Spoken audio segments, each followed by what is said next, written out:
Good morning, everyone. If you could please take your seats, we're going to get started.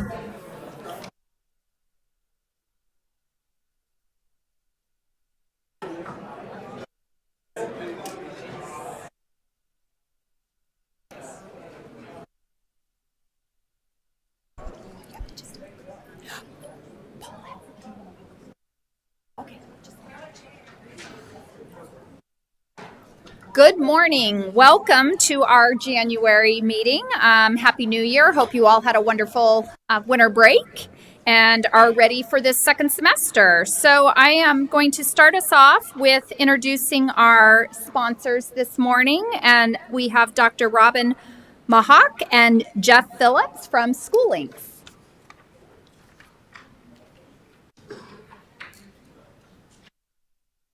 Good morning, everybody. Hope you enjoyed your breakfast. And thank you for giving us just a minute to talk to you a little bit about SchoolLinks. We wanted just to introduce ourselves and kind of fill you in on what we do and why everybody in Arizona is kind of talking about us. So I am Robin. I live in Texas, traveled here for this 3-minute I'm going to have with you. And this is my partner, Jeff. He lives in the Mesa Gilbert area. We're your new district partnership managers. So if you need anything, just reach out to one of us.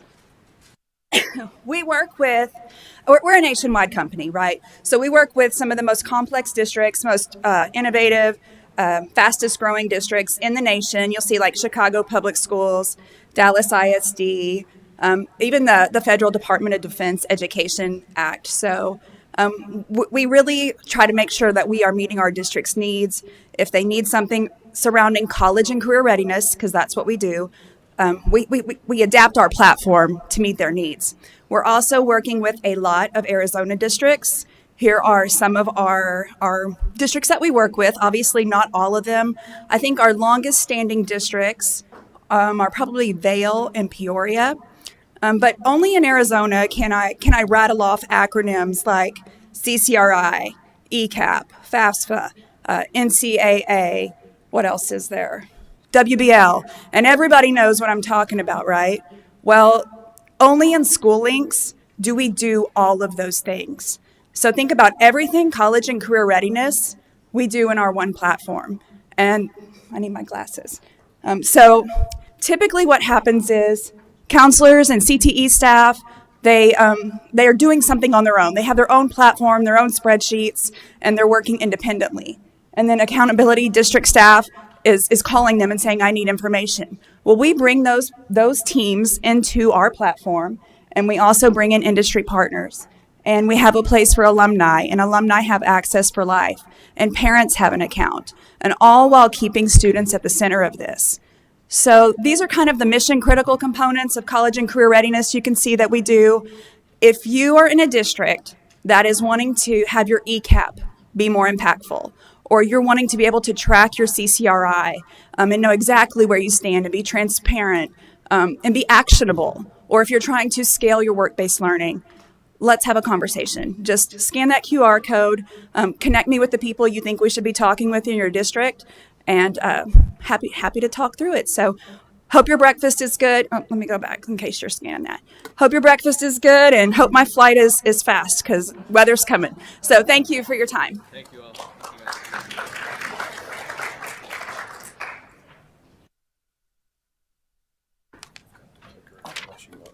That's fine. Okay. Perfect. All right. Thank you very much. Next up, we have Erin Wonders, our K-12 policy advisor from the governor's office with an update.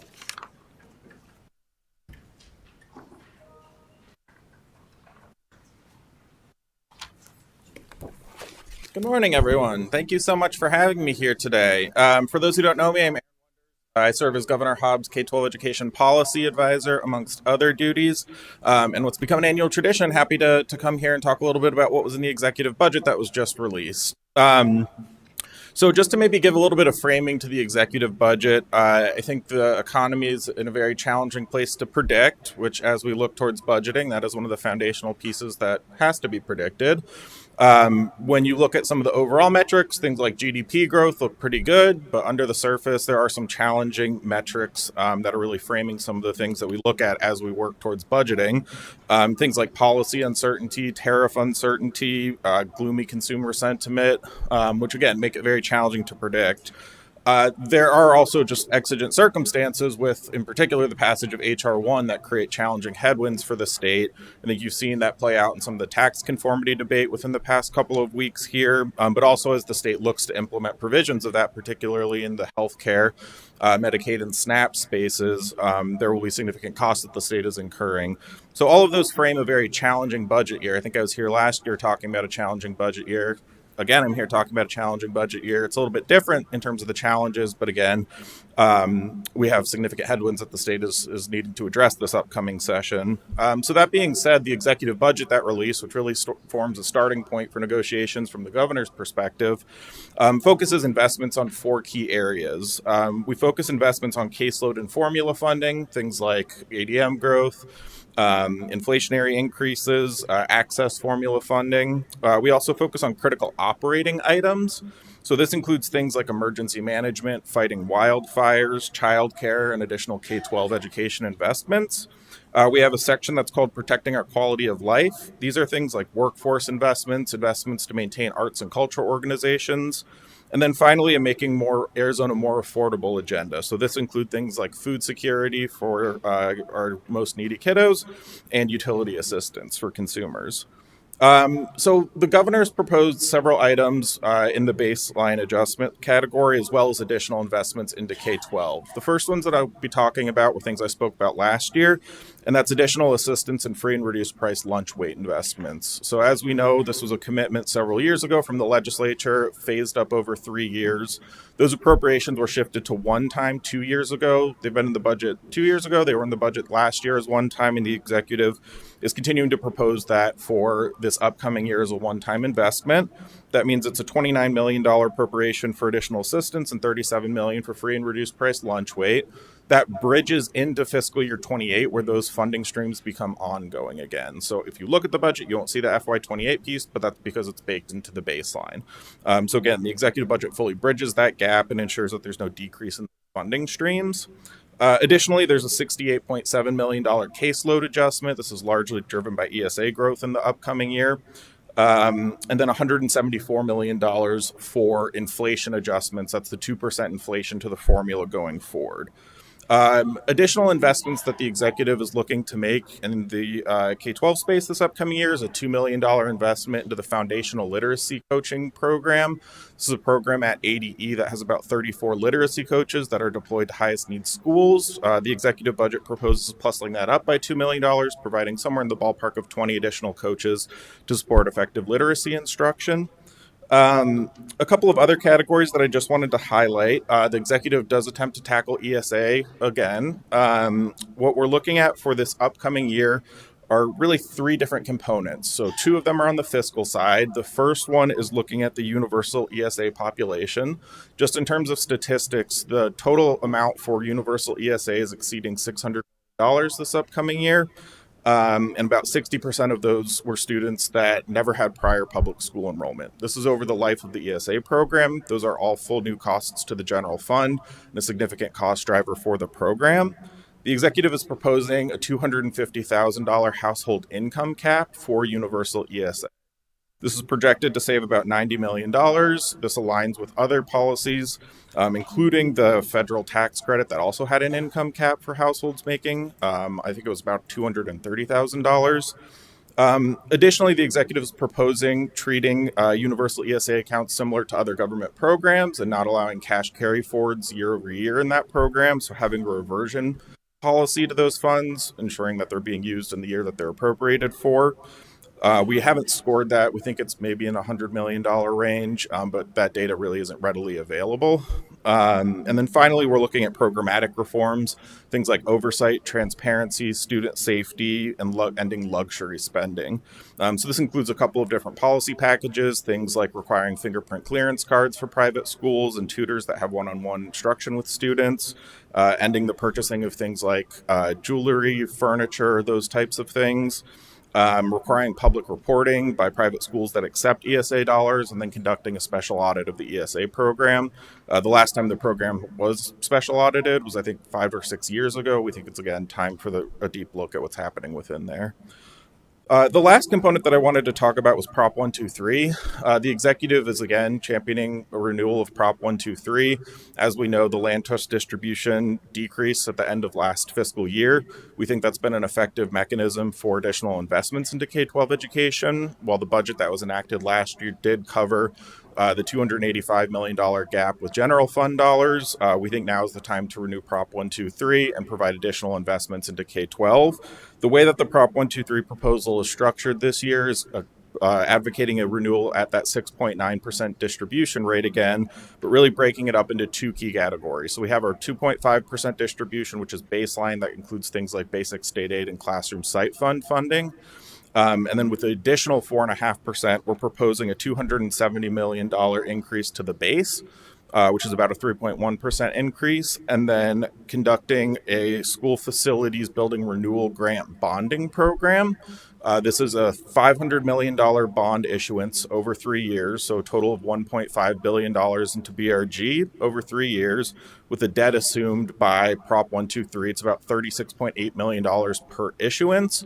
Over that 3-year window, the increase in the debt service is roughly similar to the increased distribution that we're projecting as the land trust grows. That'll provide significant additional capacity at the school facilities division address building renewal. I think we've seen significant demand on the program. The executive acknowledges the need in that space, and think this is a significant investment to tackle some of the issues over there. Additionally, that includes a $3 million administrative funding for SFD to handle a larger BRG program as well. In terms of other SFD funding streams, the executive is proposing to essentially fully fund all of the new school construction projects. So we have about $94 million in year 2 costs. So projects that started last year that we'll continue to fund, and then $40 million in additional projects that were approved by SFOB in December, largely driven by AWA FRIA.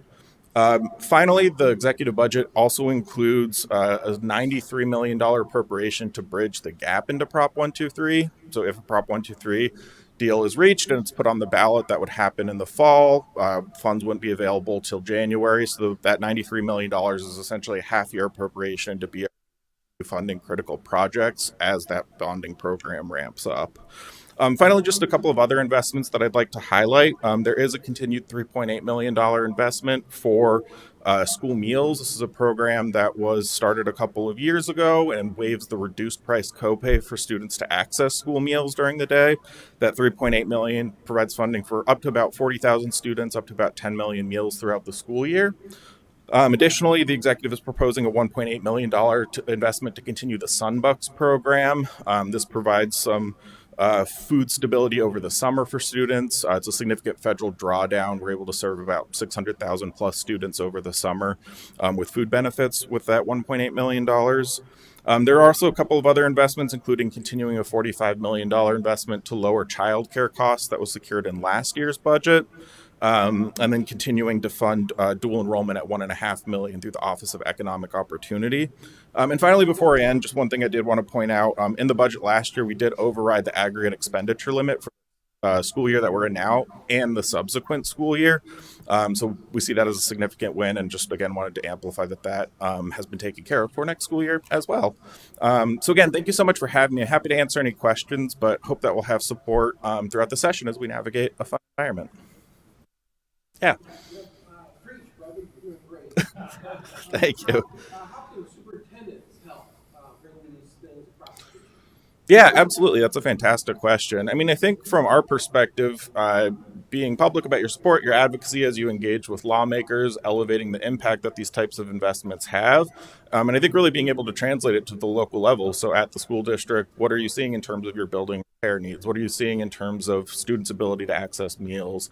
I think from our perspective, continuing to amplify that type of support and really have lawmakers understand what those needs are in maybe a more tangible way. Any other questions? Well, seeing none, I'll turn it back over to the ASA team, but thank you all so much for having me here.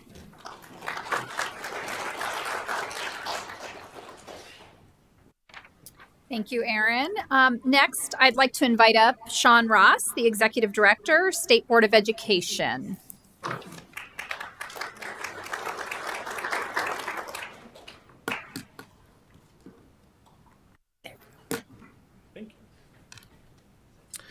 everybody. I hope you're doing well. Sean Ross, Executive Director of State Board of Education, here to provide an update. Sadly, my update is going to begin on a somber note with the passing of a couple of board members. So I'm sure most of you folks knew Kathy and Cal, but Dr. Kathy Webke did pass away quite suddenly last year, towards the end of the year.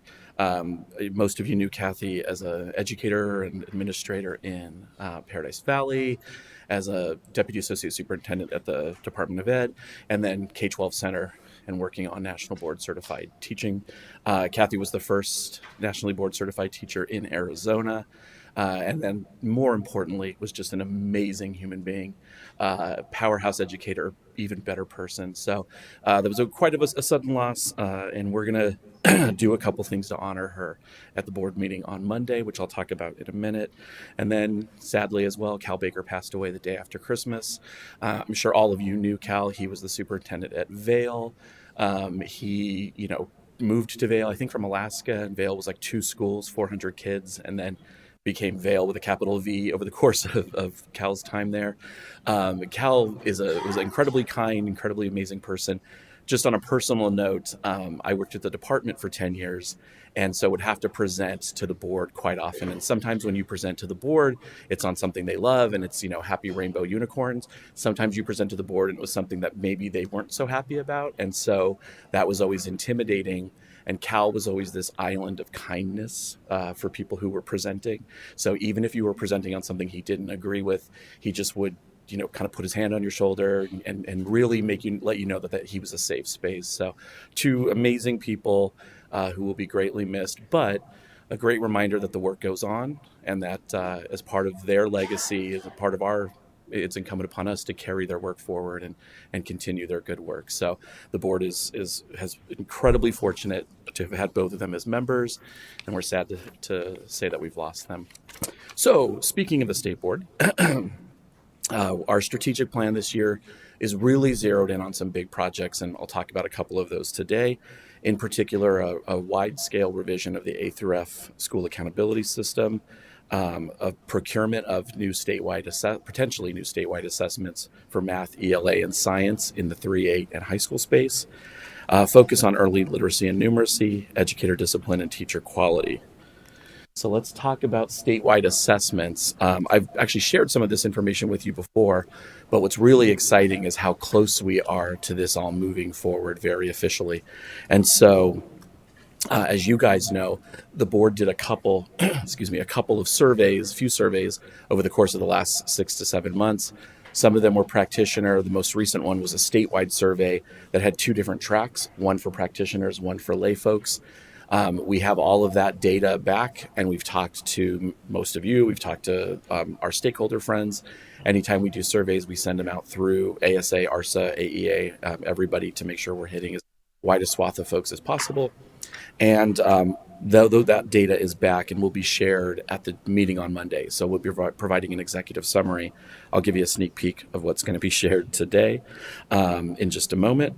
But what's really exciting is that because the survey data has come back with relatively consistent feedback, and the feedback has aligned with what we've heard from stakeholders and from the board, we're actually ready to start drafting the RFP. So we are working with the department's assessment team, those of you know Bethany Spangenberg and Dr. Joseph Guzman, to build the draft RFP. That'll be presented to the board potentially as early as February. The board will have the ability, if they so choose, to vote to open the RFP in February. It will then go through the normal RFP process that you are all very familiar with. So there's timelines for vendor submission, meetings with vendors, and then review by the RFP committee. And if everything lines up the way it may, we could see the adoption of statewide assessments as early as May or June. Now, keep in mind, The current contracts for the current statewide assessments run through spring of 27. So the new, and I say new, it's an RFP. We don't know if they'll be new, but I'll just, for shorthand, the new assessments would therefore not be administered till spring of 28. So this would give ADE quite a big runway to implement and roll out those assessments, particularly if there's some sort of change in them that the field might need time to adjust to. So we're really excited about that work moving forward. We're really excited about the time frame of it. We very purposely jumped into this work early because we wanted that long runway for ADE to work with the field to make this as smooth an implementation process as possible. So next, you guys have heard me talk about this a little bit, but there's a bit of an update on it. In our surveys, we had some very specific questions that we wanted to have addressed. Now, the high school side is not quite as exciting as the 3-8 side. There will be two separate RFPs, one for high school, one for 3-8. The high school RFP is bound by statute. Statute says the high school assessment has to be a nationally recognized college entrance exam. So those are the parameters with which we're working. Where we do see the biggest question, and this is something that came through the survey, but we're actually going to follow up and ask you guys this again, is where you want that first high school assessment. Right now, ACT Aspire is given at 9th grade, and then ACT is given at 11th, which gives you a couple years for growth. But historically, the products that the most common vendors in this space use are given at 10th grade. And so we've had some feedback from the field that maybe it's more appropriate to have that assessment at 10th grade and then have like ACT or whatever other vendor potentially at 11th. So we're going to follow up with you guys on that question. I wouldn't say we got definitive responses in the survey. It was pretty evenly mixed, but we'd like to hear what the field would like and follow what you all would like on that. In the 3-8 space, that's the space where there's more room for some potential change. I've talked to you guys about this before. Some of you, if you're here and at Guppy Mac and at other meetings, you're probably like, I can get up and deliver this, Sean. But there is an update. There were 4 dominant ideas that permeated the surveys, the feedback we got from you all, the feedback we got from the board, that you'll see the bullet points for. As an update on those 4, the adaptive piece, the survey really asked about the 2 types of adaptive assessments. There's computer adaptive, think the GRE, where you answer a question. If you get it right, the next question gets harder. If you get it wrong, the next question's easier. Really funny GRE story that my wife's going to kill me for telling. My wife and I were dating. We weren't yet married, and we went to go take the GRE at the same day. We were both going to go to graduate school. So we go into the testing center. We go and we take the GRE. We come out. I'm smiling. She's bawling. And I go, what happened? I go, I thought it was pretty straightforward. And she goes, you know how the questions get easier the worse you do? And I go, yeah. She goes, my last question was, bird is to sky as fish is to blank. And so I was like, oh my God, I'm so sorry. There's no sugarcoating that moment as a future husband. They don't prep you for that moment in relationships. So all you can do is go, sorry, buddy, get him next time. And she did retake it. She's amazing. She's a lawyer, super successful. But she's going to kill me for telling that story. But it's a funny story. So anyway, that's computer adaptive. Stage adaptive assessments, you have a bank of questions, like 20 questions. All the kids take at the same 20. And then how you do on that bank takes you to another item bank. So it's like computer adaptive, but it's with sort of bigger swaths of questions. That definitely won the day in the survey, and a couple of reasons why. One, research shows that the reliability and validity of stage adaptive assessments is higher than computer adaptive. And 2, you don't have to be online to do stage adaptive assessments. You do for computer adaptive. So a lot of our rural schools were like, hey, if given a choice, we like computer adaptive more than stage adaptive more than computer adaptive. So that's a little update there.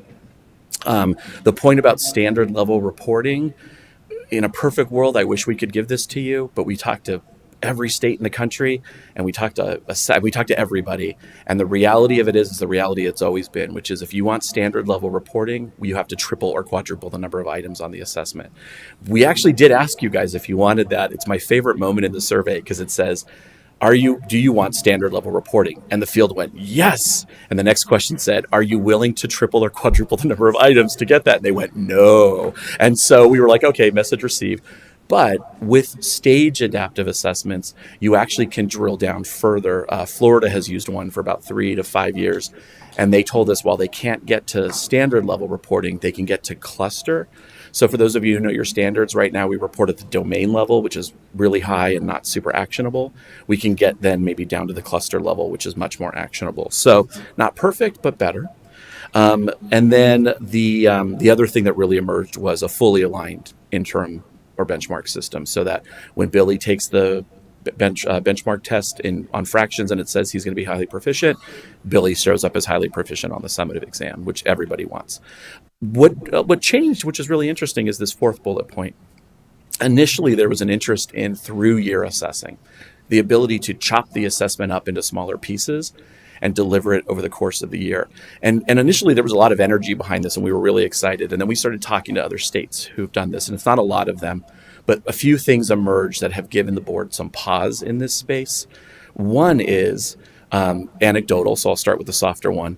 And there was a belief that, if you break the test up, then you don't have that very stressful couple of weeks towards the end of the year. And what the other states told us was, no, all you did was take those very stressful couple of weeks and spread them over the whole year. And they heard from their parents and their kids that it actually increased their stress level. So we're like, well, that was interesting. One of the other pieces that was interesting is that it has not improved student achievement in the states that have implemented. It's pretty early in some of them, but that carries some weight.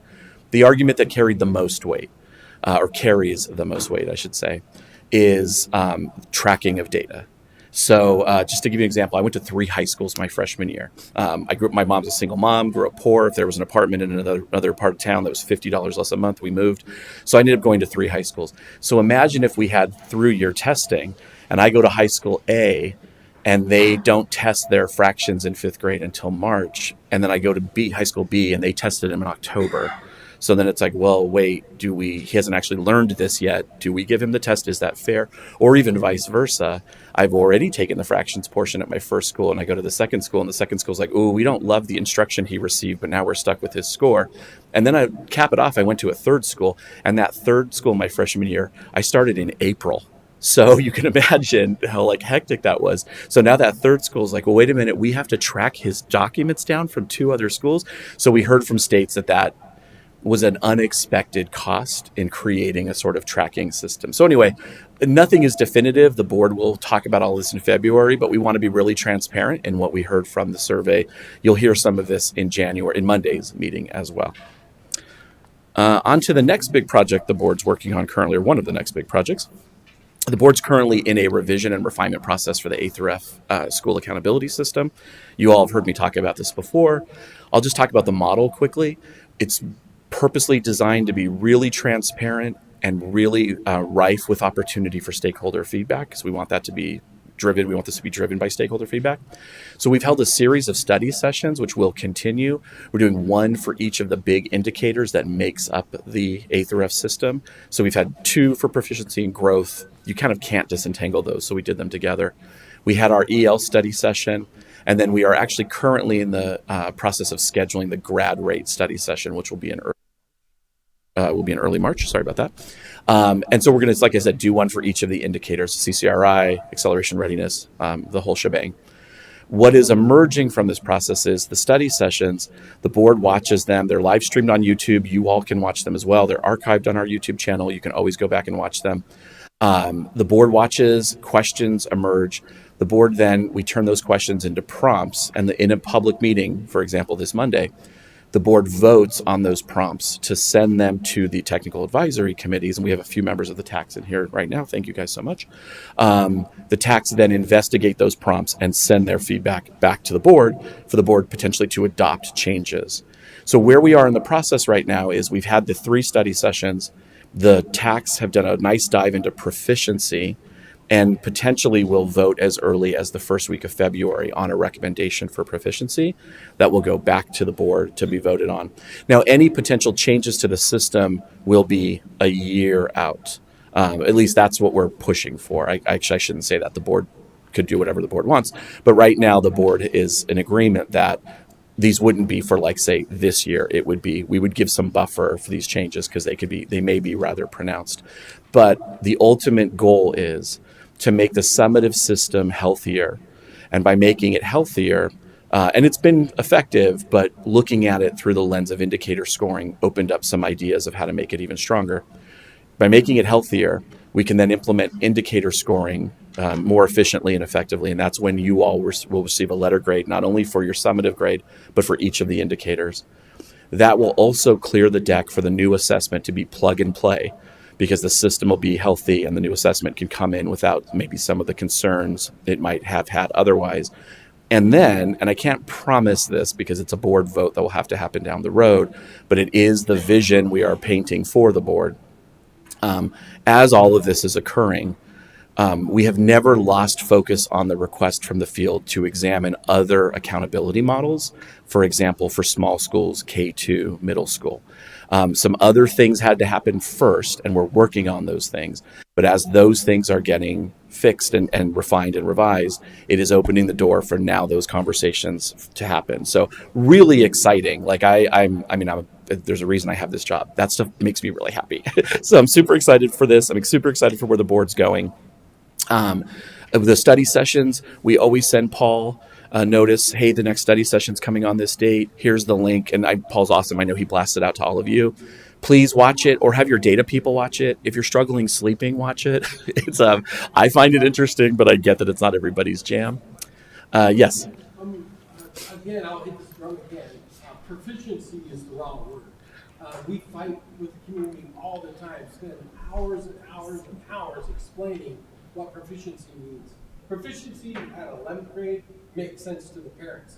Proficiency at 3rd grade doesn't make sense. When my kid's a failure, it's like, no, they just haven't learned how to do this one standard. So that word needs to be changed. And whoever you can, the machine that you run into, I'm sure the testing machine is the tail that wags the dog, but proficiency is the wrong word there. No, and I appreciate it. You are really good about sharing that feedback. It's feedback we take seriously. I'll take it to Skynet. I'll take it to the machine. Some of you are old enough to get that reference. Come on. So anyway, I appreciate it. It is something we take very seriously. So a couple more small updates. Just a quick refresher. We had a board meeting in early December. There was a vote to open a couple of documents at the behest of the Department of Education for revision. Those votes were approved by the board.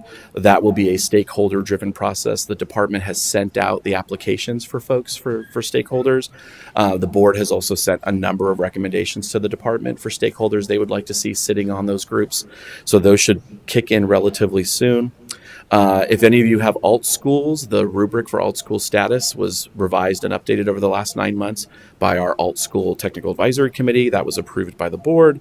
There was a rulemaking change that will allow us, and we're excited about because this is feedback we get from the field quite a bit, to greatly shorten the time between an investigation and a hearing in educator discipline. It's something we've been looking to solve for a while, and we think we found a really good fix. And then the board's strategic plan was approved.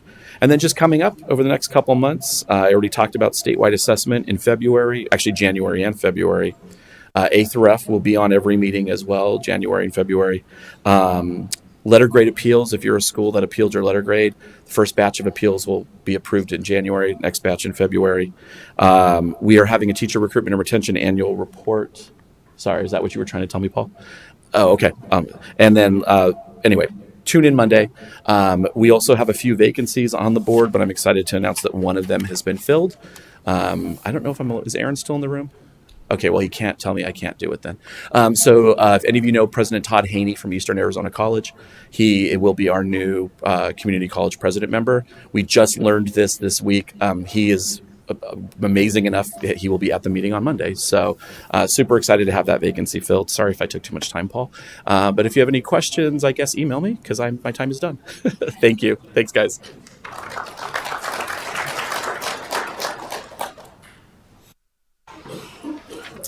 Thank you, Sean. Next, I would like to invite up Deputy Associate Superintendent Michelle Udall with the Arizona Department of Education.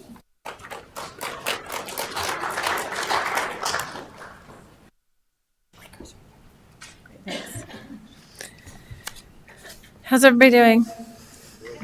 Good. I don't have a whole lot of updates, so it's good that he went over because now I'll get you back on track on time. You should have at most of the tables we put this. It's just about a character education contest that ADE is doing. It's a pennant contest, so give it to your art teachers. If they want to use it with their students, it's a great opportunity. Speaking of assessments, formative assessments, many of you know that for the last couple of years we have funded NAVI, which is made by the same maker, the same vendor as the statewide assessment, the ASA. We are hoping to finalize and have an announcement about that for the next year in the coming week. So we are trying to make sure that by the end of January we have that to you and have it confirmed that we will have it for another year. Because we understand how important it is to have an aligned formative assessment system. And so we hope to be able to make that announcement in the next week. So if you are considering extending a contract with a vendor for a formative assessment, maybe hold off till you hear about that. The direct student service grants, I believe that window just closed to apply for the second wave of those. So those will be announced very soon, but then it will be opening soon again for the following year. And the direct student services grants allow you several options, things like Conmigo, which does the virtual tutoring, ACT prep programs. There's some math and literacy coaching, some various options that you can use that grant for. That will be opening again for next year. The annual planning tool, the comprehensive needs assessment, and the IAP, LIAP, and SIAP is open. And so if you should be working on that, hopefully have made good progress on that. Hopefully all the graphs are working for you. If you have any trouble with that, please reach out. Our specialists are happy to help you with that. There is a field day coming up on the 19th that is a virtual training on I believe Title I is hosting it. So they'll be talking about, there will be trainings on the comprehensive needs assessment, the planning tool, the different grants for this year, and various other trainings available virtually there. As far as the big title grants opening, we have them ready to open on March 1st. The only issue is we're waiting for some clarification on funding for this year, as always. And so we are not certain if we're going to be able to open them on March 1st, if we're going to have any certainty what the funding looks like to know what those preliminary allocations should look like. So we are hoping to have them open on March 1st, but don't be surprised if that March 1st opening gets delayed because we don't have those allocations ready yet. So work on the planning tool, get all of that done. You can submit the planning tool we recommend submitting that before the March 1st date. Get that submitted, get it reviewed, any revisions that need to be made, and then be ready for when the grant opens. I will say one of the requests from the field on the planning tool in the past has been that if you have a comprehensive district and or school plan, that you be able to upload that if it contains the elements that we require in the planning tool. We have made that option available this year. So if your district plan and or your school plan contains all of your goals and action steps and their correlation to the focal point, all of that information, the timeline and who's responsible, then you're able to just upload your plan and not fill out the template in the grant. So look for that option to be available this year.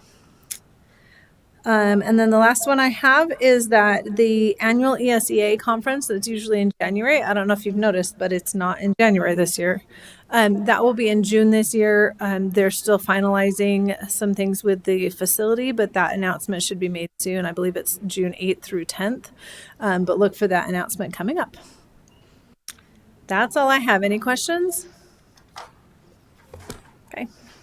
Thank you.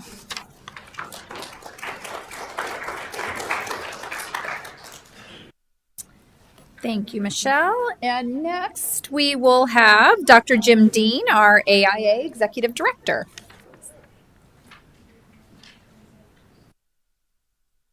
Good morning, everybody. I have to tell you, a couple days ago, I went to a girls' basketball game in a school, and I got there a little early for the JV game and sat within earshot of a parent who had a lot of things to say. And a lot of holy cows during the game, and the final straw for me to say something to him was when he said that call was bull and you can finish the rest of that. And so I said to him, I said, hey, are you a farmer? And he turned and said, what? And I said, well, you seem to use a lot of cattle references in your comments. Are you a farmer? And he said, no. Who are you? I said, well, I'm Jim Dean. I work with the AIA. And I said, you seem to know a lot about the rules of basketball. And he goes, well, these refs are screwing us. And I said, no, that's not the case. And the referees were like 23, 24-year-old kids, right? Just learning to be referees. And I said, well, since you know so much about basketball, would you like to become a ref? I said, I'll show you on my phone how you can become a referee and go from there. He goes, no, but these guys are the reason that we're losing. I said, no, the reason you're losing is because you're not scoring enough points. That's why you're losing the game. So after the game was over, I went down and talked to the varsity coaches before their game, and their athletic director came over and said, thank you so much for saying something to that guy. I've been wanting to the whole season and just haven't been able to. So it was a good time. Hope you guys are outstanding. Just a couple of AIA updates for you. We continue to click along looking for ways to elevate opportunities for kids and serve our member schools, the two things that we're about. We are excited to have launched 2 weeks ago our first ever podcast with the AIA. If you're looking at the screen, it's not going to change. So it's just a matter of quick listening here. So we launched our first ever podcast. It's called AZP 365. It drops every Thursday at noon, and we would encourage you to check it out. It's never longer than 25 minutes. And this week's episode features an interview with a young lady at North High School whose father was tragically murdered 5 years ago while he was feeding homeless folks in the park. And it focuses on her resiliency and how she uses lessons that she learned from him to be successful. And North High School's girls basketball team this year is 20-1 for the first time in like decades. So it's a great watch. It's hosted by Jose Garcia, one of our writers who does a tremendous job. We just finished the Spirit Line Championships, traditional Spirit Line Championships last week. And if you ever want to have a lot of fun, that's 3 full days, Dr. Pletnick, 3 full days of cheer, dance, and pom, and bass beating as loud as you can think on songs. So if you see me walking around and my head still to the side, I haven't quite recovered for that. Winter playoffs for wrestling, soccer, and basketball are on the horizon, and we are incredibly excited about that. I said to you when I was here in April, when I had just been named the executive director, that one of our goals this year was to give back financially at the end of the year. And I said, I don't care if it's $3, we're giving money back to schools. Well, we continue down that path, and I hope to be here in April to share with you exactly what that's going to look like and what that amount will be. But we continue to work to secure outside revenue sources so that we have that opportunity. We once again commit to all of our member schools not to raise our membership fees or membership dues or sports fees again. That'll be continuing from the last about 10 years. And so we're excited to continue that piece as well. Just want to make you aware of a couple last things and then end with another quick story. In the next 2 weeks, we will be announcing a grant opportunity for any of our schools who currently have unified flag football. So the Arizona Cardinals have provided us the opportunity to secure funds, and Adam, you might let your wife know about that, and to run a grant process through our office. So we're looking forward to that, and so keep an eye on that, or have your schools keep an eye on that, and that'll be coming out in the next couple of weeks. For the first time, I believe ever, Arizona has 2 high school boys basketball teams ranked in the top 10 nationally, and they played on Wednesday. No, I was telling the truth. Sunny Slope High School and Millennium High School ranked number 4 and number 6 in the nation collectively. They played on Wednesday and did not disappoint. Sunny Slope came away with a 4-point victory, and we anticipate them they will play again at the end of the season, and it's possible that they play again before the season's over at the very, very end. Okay, last story. So we got a call. As you probably are aware, the AIA is not a political organization, and we try to stay out of the fray of that piece. However, every now and then we get called and asked questions about. So we got a call the other day from our lobbyist, and and he said, "Jim, there's a bill running. Just want to get your opinion on it." And I said, okay. He said the bill, if passed and becomes signed, would end up on the ballot in November. And the bills basically states this, that any interscholastic association that offers sports has to identify whether sports are for boys or for girls, or in some cases co-ed. And then schools have to use birth certificates of kids to determine which sports they play. And I said, well, that's standard operating protocol. We do that now. So he said, you have them listed? I said, yeah, they're all listed on our in our bylaws and on our website. And so he let the legislative staff know that was the case. I think the bill's going to continue to progress, but sometimes standard operating protocol may not necessarily be enough. But just a heads up on that. The very last thing I want to tell you is that I had the opportunity to attend a meeting with Paul Ty recently, with some superintendents from the northeast part of the state, who also had invited one of the legislators who represents their area. And I want you to know that you should be proud of the work that Dr. Ty does, and the fact that he is not shy about sharing the positions of ASA and what they believe to be best for administrators. So, Paul, good job to you. And with that, if you have any questions, don't hesitate to give us a call. Have a great day.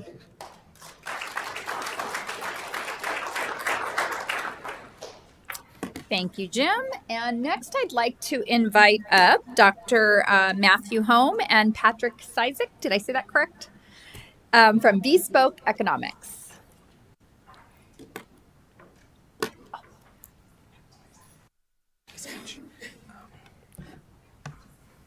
Oh, could you help me log in? Just click. Okay, perfect. Just click on there. Oh, great. Okay. Just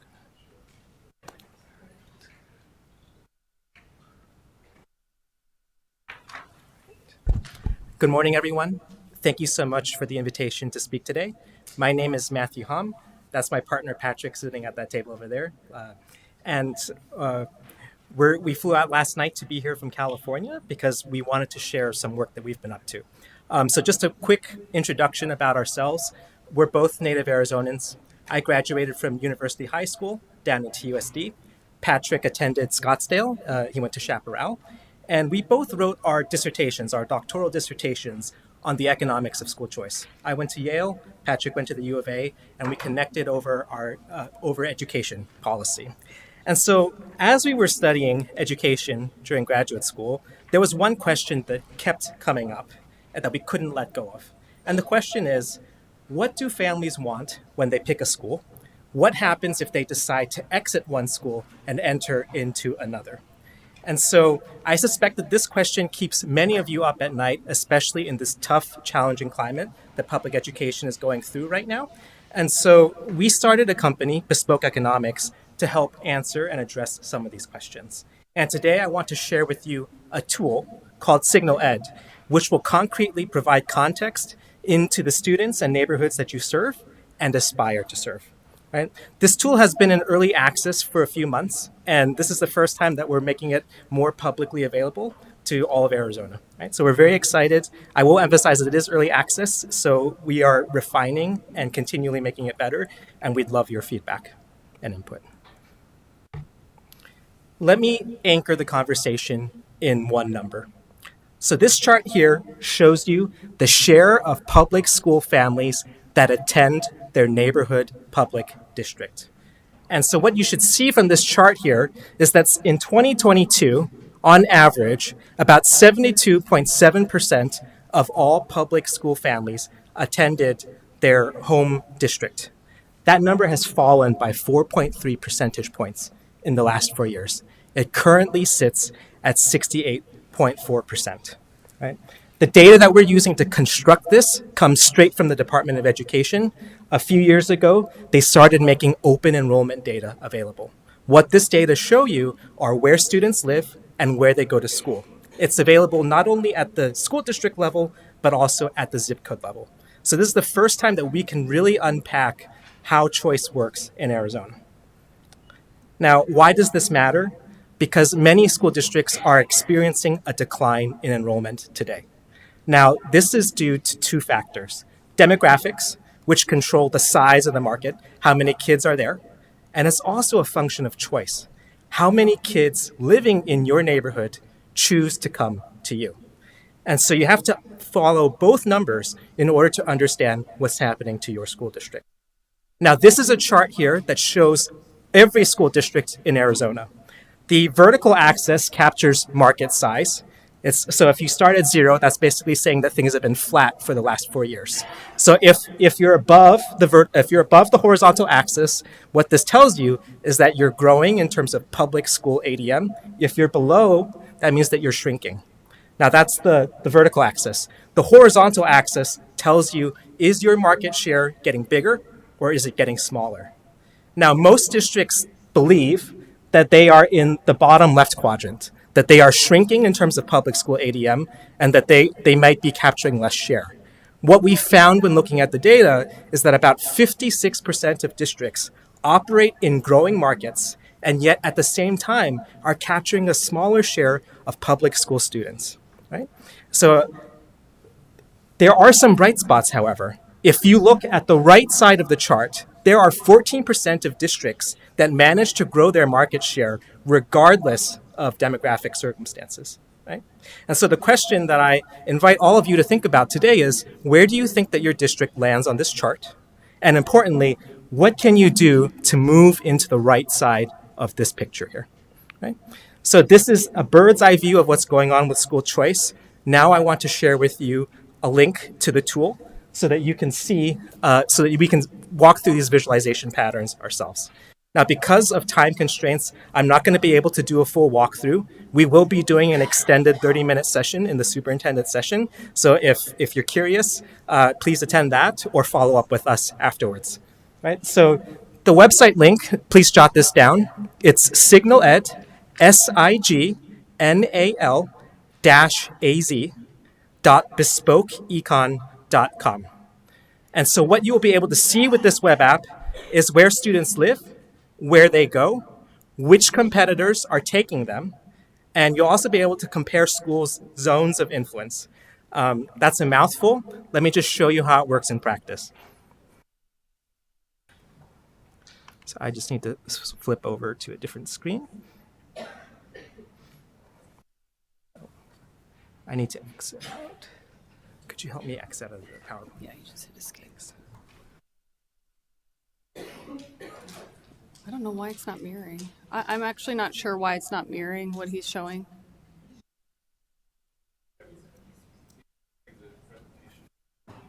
Oh, is that what it is? Well, he is out of presentation mode. I don't know how to get the... Sorry, Dean. He's not in presentation mode. See? Can you close the window or just shrink it? We're just trying to get his web reflected on there. This one? This one. Yes, Yeah. that's right. Please bear with us. That's weird. I think that's a PowerPoint nuance. You're not in presenter mode here, right? I don't think I hit the presenter mode.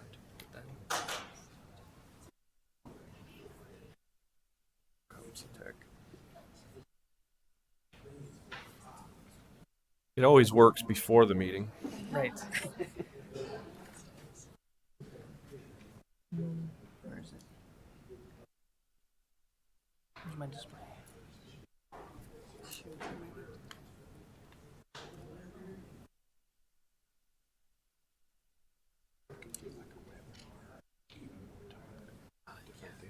Yeah, I think you've figured this out. For us to connect. Yeah. Sure, absolutely.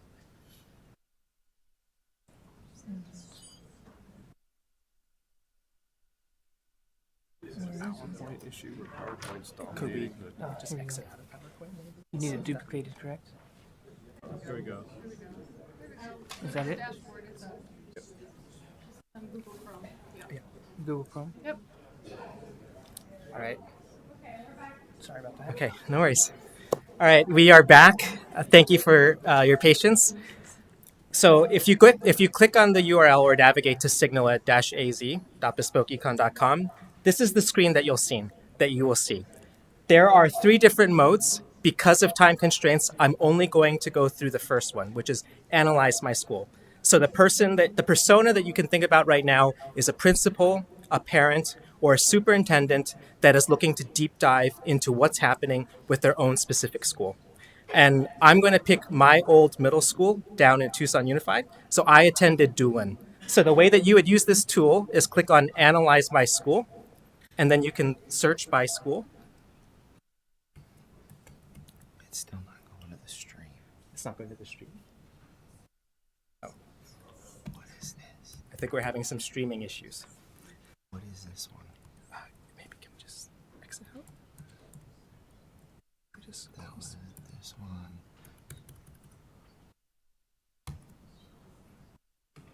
Yeah, just close out of PowerPoint and see if that. You don't have to save it.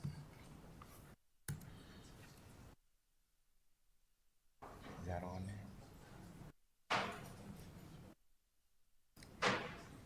No. Sorry.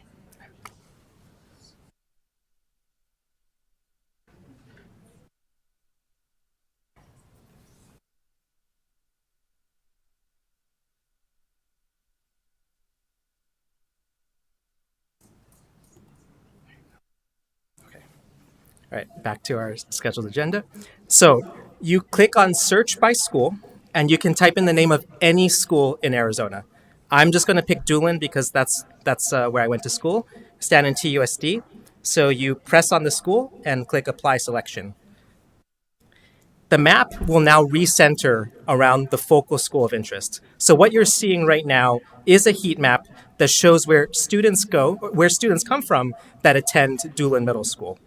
The panel on the right will give you statistics that show you over time how Doolin has been doing. So back in 2022, Doolin had about 569 students. Fast forward to today, it's dropped to 481 students. Now that's a big drop of 80 students, and the question is, what's going on? So with this tool, you can understand what are the top feeder markets. So for Doolin, it's 85716, 85712, and 85719. Collectively, these control about 72% of all the students that come to Doolin. Now, in order to really dive deeper and to understand what's going on with Doolin, go to the Feeder Markets tab. The Feeder Markets tab shows you in a bird's eye view how many zip codes feed into Doolin and the relative performance in terms of enrollment that's been happening over time. So the way to read this chart is that there are 6 zip codes that feed into Doolin. 4 of them are up year on year, 2 of them are in decline. What we do is we go through the data and we can tell you for every specific zip code, how has Doolin been trending. So in 2022, there were about 211 students that came from that zip code and went to Doolin. Fast forward to 2025, that number has fallen to 166, right? So what is going on with this particular zip code? Well, this turns out to be a shrinking zip code in the sense that there are fewer students that actually are in that particular population. But at the same time, and this is where enrollment equals market size times market share, we know that the share of students is also falling. So Doolin is operating in a declining neighborhood and also capturing a smaller share of the students. So where are the students going instead? Well, for this particular zip code, we've identified Mansfield Middle School, Orange Grove Middle School, and Dodge Traditional Middle School as alternative providers that are picking up students that traditionally went to Doolin. We do this exercise for every zip code that feeds into Doolin, and because there's a lot of data, we sum it up for you in one basic snapshot. So if you wanted to understand what are the top alternative options for Doolin, About 57% of alternative options are actually other TUSD schools. But importantly, there's competition that comes from Catalina Foothills and Amphitheater. So the top alternative to Doolin, based off the data, is Mansfield. One way that you can see that is just click on Mansfield, and the map will now show you what are the areas that serve Doolin, what are the areas that serve Mansfield. Turns out that Doolin only pulls from 6 markets, Mansfield pulls from 12. So all of the markets that Doolin serves are also simultaneously served by Mansfield. To make this really concrete, you can go down to the data. We show you where are the contested markets, what are the zip codes that are competing, where Doolin's competing directly with Mansfield, and what are the zip codes that Mansfield has exclusive access to. If you want to dive deeper into the data and you want to see how these trends look over time, this chart here tells you Doolin overall in terms of ADM, and then the orange line, that tells you how Mansfield's doing. You can also dive deeper into the contested markets, and you can see for every specific zip code that serves both schools, how are they trending? Why does this matter? Because there are fewer babies that are being born in Arizona. And what this means is there's fewer students to potentially enroll. And so if you're also simultaneously losing share, this is what's driving the decline in enrollment. Okay. Now, I mentioned that there's a lot more. We're going to dive deeper into this. We'll have a 30-minute session in the superintendent breakouts. Thank you for your time. If you have any quick questions, we can try to answer them right now, but yeah.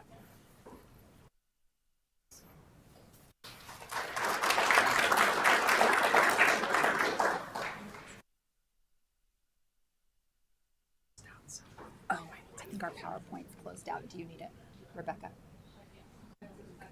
Okay.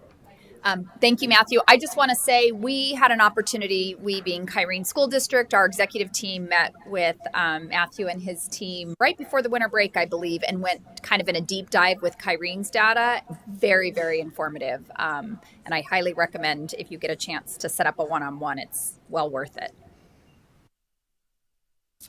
While we're pulling up the PowerPoint, I would like to invite up Rebecca Beebe and Mark Barnes, who are here to give us some legislative updates, and we are going to work on getting that PowerPoint up.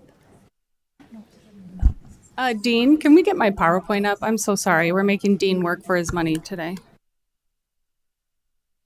In the meantime, hi everyone. Good morning. It's nice to be here with you today. My name's Rebecca Beebe. I'm the Director of Governmental Affairs.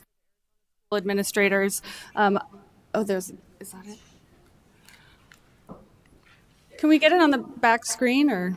Sorry, that's okay. I can turn around. So where are we today? So today marks the end of the second week of the session. Mark Barnes is here with us. Thank you, Mark, for being here. So good morning. I'm just going to start over now that I have my PowerPoint up. It's nice to see everyone. Where are we today? Today marks the end of the second week of the legislative session. So you heard from Erin Wonders from the governor's office. Governor Hobbs gave her State of the State last week, and her budget recommendation was released on Friday.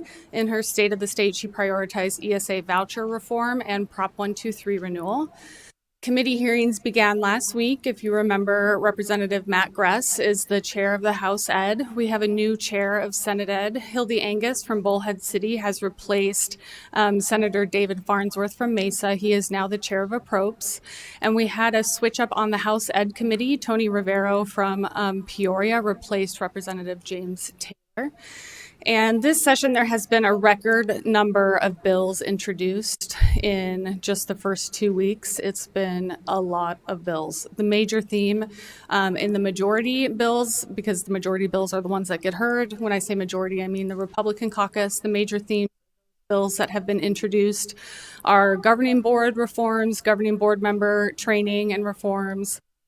Lots of bills related to superintendents and administrators, including bills related to contracts and compensation packages. There's several mandates, including an AED training one that just went through, and a cardiac response plan. And there are a lot of bills about literacy. So during session, I'll be sending an advocacy update every Friday. So you should have gotten that last Friday. And that would have a link to all of the details of the governor's budget. So I know Aaron went over them verbally, and I'll just touch on them here, but you should have that in your inbox from last week. And today, when I send out the advocacy email, we'll have summaries of all the bills I'm going to go over. So I'll just go over this quickly. Aaron mentioned the details of this, but Governor Hobbs' budget recommendation really prioritizes some big K-12 initiatives. So she would like to refer a new measure to the ballot to renew Prop 123 at the 6.9% distribution rate. So I know this can get confusing. If you remember Prop 123 that passed in 2015, raised the distribution rate from the land trust to 6.9 from 2.5. That expired in 2025, as Aaron mentioned, and that money is that was coming from the land trust to increase the base level now comes out of the general fund. So all of the Prop 123 money is coming from the general fund now. So this would be new money for schools. So her proposal would allocate $271.3 million of that increased distribution to the base level increase. So that would be flexible dollars for schools to use for teacher salaries or other M&O needs. And then, as Aaron mentioned, the first year would have a $36 million debt obligation, a payment for the building renewal bond, and then some money for capacity at school facilities division, as well as $6 million to operate the state land department. The governor has suggested taking the state land department operations and funding them out of the trust rather than the general fund to free up some space in the fund. So her proposal for school facilities, as Aaron mentioned, is $1.5 billion, a $1.5 billion bond to address facilities needs. So essentially, this looks like $500 million for 3 years for school facilities for building renewal grants. So her budget also includes $93 million for the first half of 2027. Because how her budget imagines the Prop 123 would be that it would go to the ballot this November. Go to the ballot to vote for the governor and state legislative races. We would also see a Prop 123 renewal and would need some money to get through the first half of the fiscal year before that proposition passes. I knew I was going to get asked this, so I just put a bullet with lawsuit ? As you all know, ASA is a plaintiff in a lawsuit. The main thing to remember about the ruling in the lawsuit is that a judge found the system for which the state funds building maintenance and construction unconstitutional because it leads to different quality learning environments for students. So any new money into facilities and maintenance is very good for our for schools and for our position in the lawsuit. Of course, the lawsuit covers other things like needing a permanent source for facility repair, district additional assistance, inflation, things like that. The governor also included these voucher reforms, which Aaron already went over, so I spend too much time on them, but it includes a $250,000 income cap for past and present ESA users, generate $89 million in savings, and then eliminating the carry forward, which would generate a lot in savings. That's just the carry forward balance from FY25. As more students get on the program, we know we have surpassed 100,000 ESA students. That carry forward balance is likely to grow. Her accountability measures that she is prioritizing include requiring the teachers to have fingerprint clearance cards, having private schools publicly report their use of ESA funds, a special audit of the program, and prohibiting the use of ESA for luxury purchases. So all really reasonable things that we know from polling most Arizonans strongly support accountability for the voucher program. Other budget priorities, $37 million to the Group B poverty weight to keep the total at $100 million. In 2022, they created this weight with planned increases to bring it to $100 million total. We are at $67 million or $63 million in general fund ongoing money, so we have to come back for this one-time appropriation to keep the statewide total at $100 million. Same with the $23 million for DAA to maintain the status quo. These are so schools don't see a cut. So it's not new money, just that one time until we hit the ongoing in FY28. ESA supplemental. So the ESA program will need a 47.2 million supplemental for fiscal year 26. That's the year we are. So there has been, this comes straight from the JLBC baseline book. So this is the Legislative Budget Office telling them that they've had a $12 million decline in public school enrollment and a $59 million increase in voucher enrollment. So it's very clear coming from the legislature's own budget office that vouchers do not save the state money. Rather, they cost the state money. I'm sorry, I need a sip of water.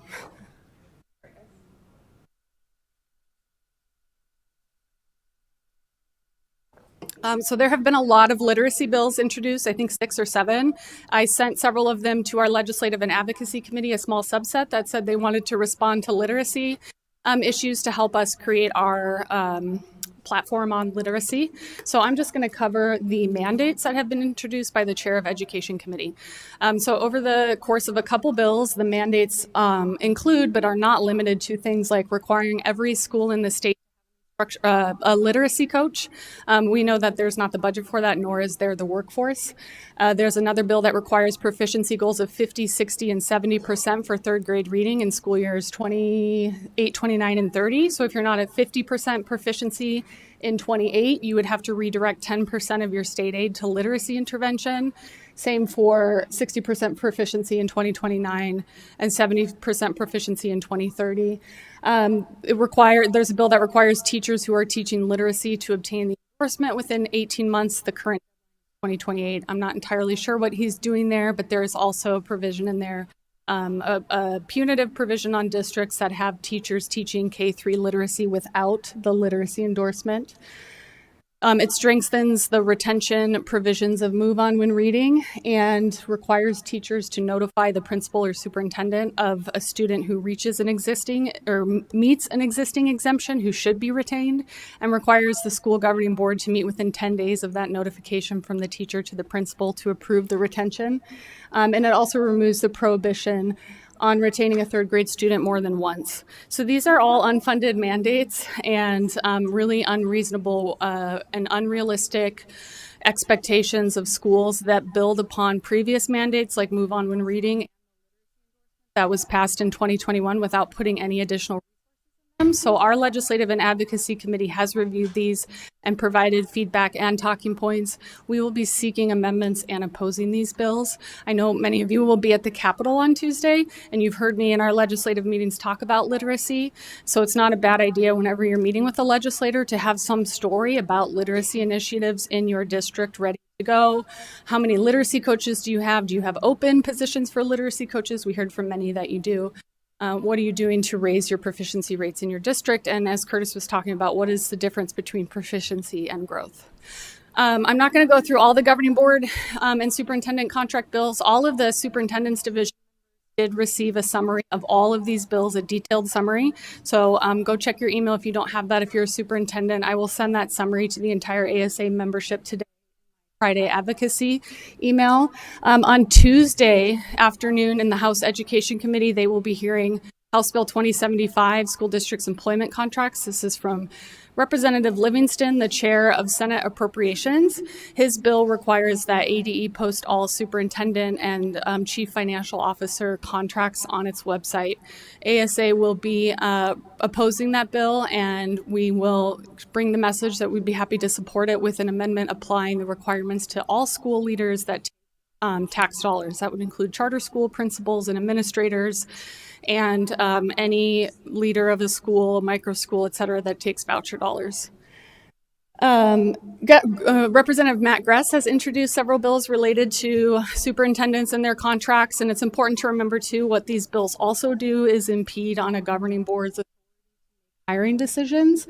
So his bills do things like say that the district must offer the same benefits to every employee, so any benefit that is offered to a superintendent must be offered to everyone in the district. And I could ask them if they're planning on, is the legislature planning on offering all the benefits they give all of their staff to, their maintenance and janitorial staff, their pages? I think certainly not. And so that's quite a silly bill. There's 2 bills that prohibit secondary employment, one that applies to just superintendents, and one that applies to superintendents, business officials, and any administrators that have anything to do with procurement or business decisions in any district over 500 would be banned from any secondary employment. Obviously, that's a problem, and we would be opposing that. There's another bill that makes superintendent contracts 1 year, also opposed to that. And then there's a bill that makes changes to performance pay, including saying that superintendents can only get performance pay if the statewide assessment scores for their district is higher than the statewide average. So for all, one of ASA's guiding principles, really, at least in advocacy and public policy, is that all public tax dollars should be treated the same in terms of accountability, both academic and financial. And that's not what any of these bills do. So superintendents and administrators embrace accountability, but do believe that it should obviously be applied to all schools that are taking basic state aid. So I rushed through that so we could get done on time, but I'm happy to answer any questions. I will also be in the get a big long email from me today with summaries of all of the literacy bills and all of the administrative bills, as well as some other information. Okay, thank you.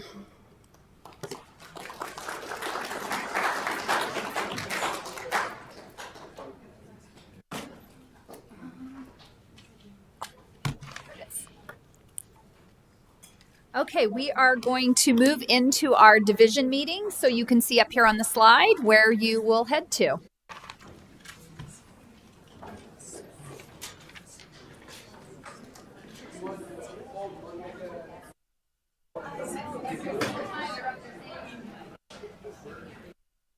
You want to make an announcement?